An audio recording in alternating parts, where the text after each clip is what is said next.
The ATBC is the main worldwide organization that brings together tropical ecologists and scientists and conservation scientists to discuss the issues around both the functioning and ecology and the conservation of tropical ecosystems. I think it's also the largest organization in the world in terms of the largest organization for tropical biologists.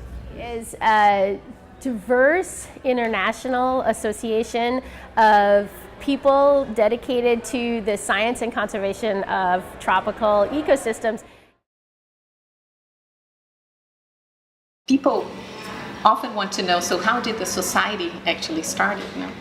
And everything actually started in a botany meeting that was held in 1960 at the Fairchild Botanical Garden in Miami. They defined tropical botany as a major research priority. So as a result from that meeting, they decided to organize a follow-up meeting in a tropical country with many tropical participants. And this was organized in July 1962 at the University of West Indies in Trinidad. This conference included 30 participants, and the proceedings of that meeting constituted the first volume of the Bulletin of the Association of Tropical Biology, so ATB. It didn't have the C at the time. But the society was actually only incorporated in 1963, and so we actually established the beginning of the society in 1963. So, across the global tropics, there are massive threats to biodiversity.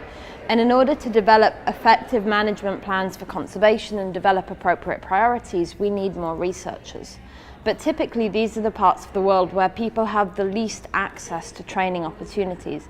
And they need that training and those skills in order to do the research that's needed to develop those priorities.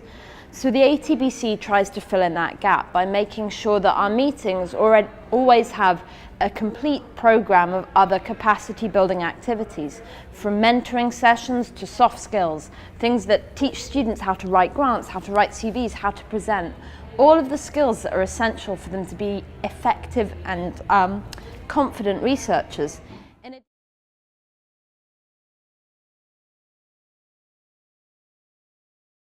Also, we are really focusing on mentoring programs now. There's one happening as I speak.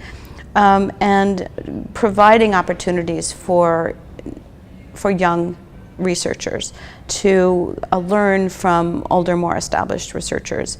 And this will be ongoing throughout the whole year, not just at the meeting.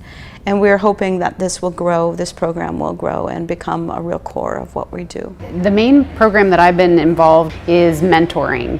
So in the past we've had one-on-one mentor-mentee relationships, and this year we have started a new program which we're calling Mentoring Circles, which is small group mentoring. So it's 2 to 5 mentors and 4 to 8 mentees. I think that this program will really help improve networking, but also increase the engagement of ATBC members throughout the year, so that there's a reason to be an ATBC member, and that reason is to have this communication among people throughout the world.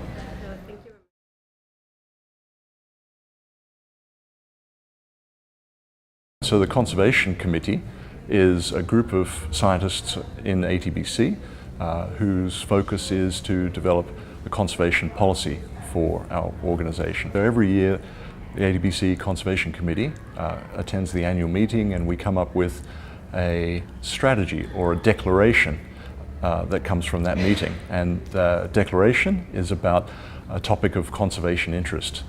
Well, the ATBC has become very focused on conservation issues, particularly over the last 10 years or so. And it's driven mostly by the fact that we do some wonderful science, but we don't always communicate that science so that it gets out into the policy environment, where governments can use that science to protect the biodiversity that we have on this planet. We also are trying to expand the regional chapters So we have had the Asia Pacific chapter, which has really developed and has their own annual meetings every year and other events and programs. So we are beginning now with an Africa chapter, and we are hoping that we will form also a Latin American chapter. So the African chapter is like a child born out of necessity. The background is that we've had very few participation from the continent of both the students and the scientists. And this has been largely due to insufficient funding. ATBC is to serve the tropical country, and Africa is one of the very interesting tropical regions. And so that was the birth of the idea. How do we increase science communication to the tropical African countries? How do we that's increasing ATBC presence in the continent and the visibility of ATBC in the continent. And then this chapter is to serve as a platform. Now, as part of the Africa chapter, which was very recently formed, obviously the birth of it was the beginning of ATBC 2011 in Arusha, but really in Montpellier last year we started the formation, where there was a large contingency of Africans from all over the continent. And so we started the Africa chapter, and this year we are continuing in Mexico. And our main goal is to basically foster conservation, to encourage capacity building, because that is something that is badly needed for conservation and science in the tropics, in particular on the continent. And in addition to that, I think that what's also important is to try to raise awareness about a lot of the difficulties that tropical biologists face in terms of conserving nature, which ultimately is very important for human livelihood. And so what we intend to do is to, we are strategizing to have more programs on ground in different countries in Africa. So I think one of the challenges that we face in trying to encourage membership and engagement in Africa is very evident, for example, here in ATBC in Mexico, because I think a lot of Africans would have loved to come, but the biggest limiting factor is not the will, but it is mostly the funding and the difficulty to travel. And some even got visas or failed to get visas to come. So it is really unfortunate, but it is something that we have to change in the world, because to be able to be with Latin American scientists, for example, and there are so many here, I think is a blessing, because tropical scientists can talk to tropical scientists. And for example, collaboration can be enhanced in this way, where, as you heard early this morning, it's really important to try to increase not necessarily north-south collaboration, but south-south collaboration, because that is where the tropics basically is in the south. And if people can hear from a Latin American scientist, a scientist from Asia, and a scientist from Africa sharing their experiences about a common theme, it just enhances what we can do in terms of humanity for the world.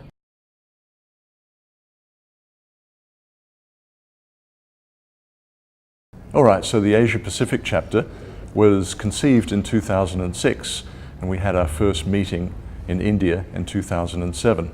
So the Asia Pacific chapter is a group of scientists who are members of ATBC who live in the Asia and Pacific region, and that includes many of the countries throughout the Indian subcontinent, all the way through the Southeast Asian archipelago and down to Australia and out to the Pacific. So it's a very big region.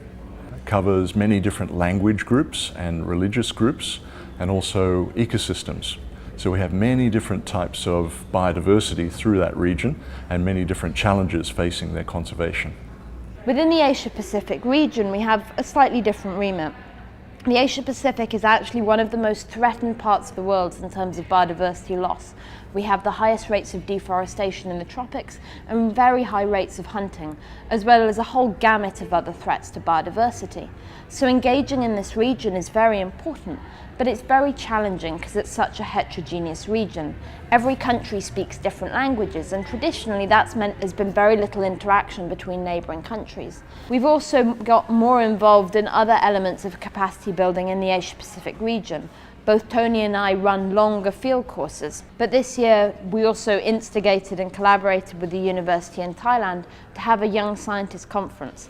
So every year the Asia Pacific chapter has a meeting in a different place. So in the last couple of years we've had meetings in Indonesia, in Cambodia, in Australia, and most recently in China. So that very first meeting had only perhaps less than 100 people. Our most recent meeting, the second to last meeting was in Singapore, had close to 600 people. So we are really growing very well in the Asia Pacific, which is a good thing to see. Sure, yeah. I've been the president of the SECSI, the Student and Early Career Scientist chapter of ATBC, for almost 4 years now. We basically were formed to reach out to students and try to bridge the gap between student and later stage mentors in the ATBC program. And pretty much our goal is to increase participation of students and early career scientists in the council or just in the meetings in general, in chapter meetings and in annual meetings. We're a pretty vibrant chapter. We're still fairly young, so we're always looking for new people to be involved in a lot of different ways. We're trying to capture this involvement at all different levels. So within the council, but also in the different activities that we run at the meetings too. So the meetings are very important for communication of our research and for meeting other people who are working in similar questions and for developing collaborations. So the meetings are fantastic opportunities for networking, also for field trips and for visiting and learning about the region, and for meeting old friends and continuing the kinds of dialogues we have had for many years.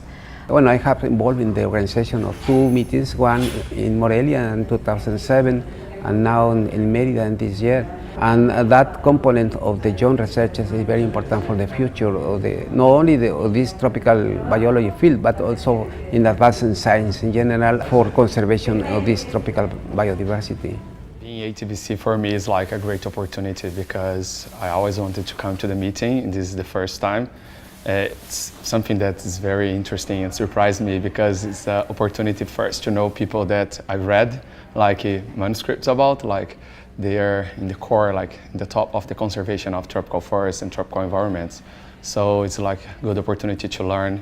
Well, because I think we can communicate in many ways. I think these days communication is through many channels, but there is nothing like person-to-person communication. So being able to go to some scientific meeting in which you spend the whole day listening to talks about your research topic or your topic of interest is really invaluable because you learn about things 1-2 years before they're published, and then you talk to the authors, and then you can share your ideas and exchange. So that's really great. And we're in a rotation, so we are now having the meeting here in Latin America.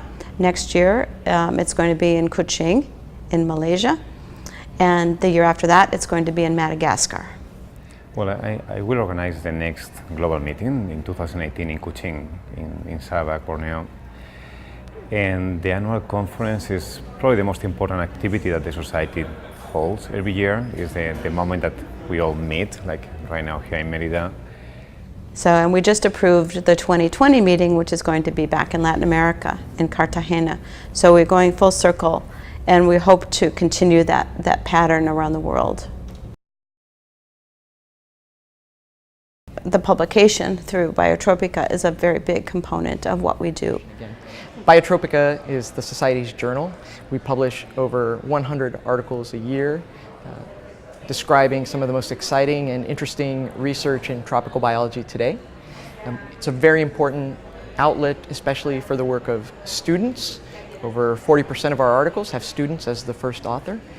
And most of our submissions and most of our articles are published by researchers based in the Global South, or at least in collaboration with researchers based in the Global South. So it plays a very unique role in the scientific publishing landscape because of its focus on student authors and researchers that are in parts of the world that have traditionally not been as expressive in scientific research, but Biotropica is a place where they've always had a very strong presence, doing some of the exciting and interesting research that they've been doing for many, many decades.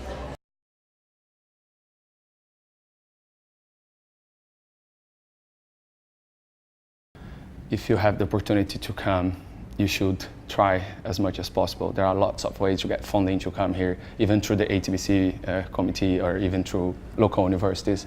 I think it's a chance of knowing the best things that are happening in terms of research in the tropical conservation. It's like an opportunity to learn a lot. Like, I'm amazed, to be honest. It's a great thing. Do it, definitely. It's helped me a lot in my career. I'm kind of a poster child maybe for ATBC in a few ways, but it's helped me branch out into new fields in my own career path in science, meet great people, and kind of cultivate my work along the way. The last 10 years I've been involved, so it's been wonderful.